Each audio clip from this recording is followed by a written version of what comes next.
I'll never forget that moment. My father, smiling, raised his glass and said, "She's a daughter I'm proud of." The room clinked with applause, but before I could even react, the waiter slammed a $5,650 bill in front of me. My sister just smirked, like she had planned it, and everyone was staring. I didn't yell. I didn't cry. I stood up and slid it right back. If you've ever been underestimated, disrespected, or made to feel invisible in your own family, hit that subscribe button, like this video, and comment if you've ever gotten the kind of revenge that left everyone speechless. Today, I'm telling the story of how I turned humiliation into the most satisfying victory of my life. It all started with my family's annual celebration, one of those over-the-top, extravagant events where everything is perfect, and everyone pretends to be perfect too. This year, it was at the finest restaurant in the city. Crystal chandeliers, velvet chairs, a string quartet playing soft classical music, the kind of place where even a fork dropped echoes like a gunshot. My sister, Emily,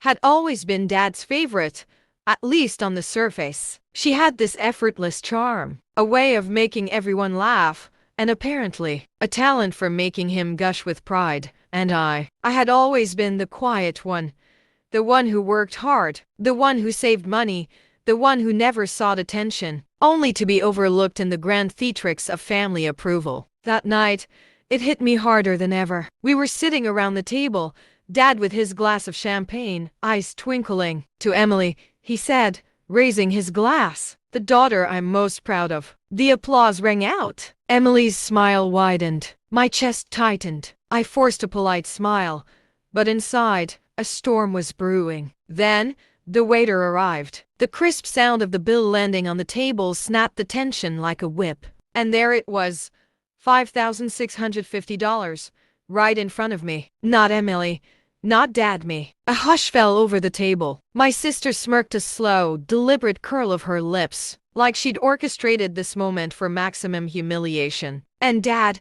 he didn't flinch. He was too busy basking in the glow of his own toast. I could feel my hands shaking. My pulse thundered in my ears. Every instinct told me to explode, to shout, to demand an explanation, to show her that she couldn't treat me like this. But I knew something she didn't. Anger isn't always about yelling. Sometimes it's about precision. I reached out, placed my hand gently on the edge of the bill, and slid it back across the table. Not angrily, not with a word, just slid it back.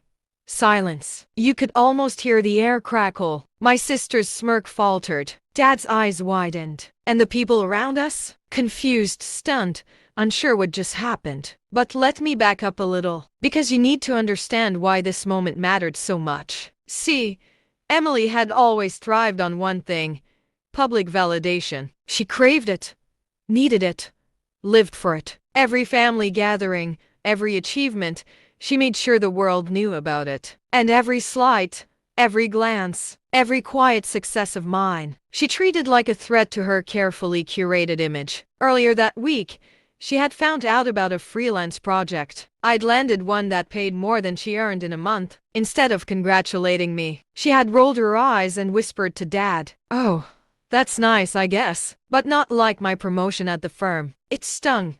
But it wasn't just that. What hurt the most was the public humiliation. Dad's toast, the bill, the smirk, they were all carefully engineered to make me look foolish. And for once, I wasn't going to let her win. Sliding the bill back was my way of saying, "I see what you did. I know what this is. And I'm not playing your game." The beauty of it wasn't in confrontation, it was in control. While Emily expected anger, tears, embarrassment, I gave calm, poise, a quiet defiance that no amount of money, smirking, or applause could undermine. As the waiter stood frozen, unsure whether to intervene, Dad finally spoke. "Oh, what are you doing?" he asked, flustered. I looked at him calmly. "I think this is yours." "Dad, you invited me here to celebrate Emily, after all." The words hung in the air, perfectly simple, perfectly devastating. Emily's face turned pale. Her smirk vanished, replaced by confusion and eventually anger. You You can't just, she stammered. But there was no fight left in me to engage with. I had already won. The rest of the evening was surreal. Dad tried to salvage the moment with awkward compliments, but the power dynamic had shifted. People looked at Emily differently, her usual charm dulled by the shock of her own public miscalculation.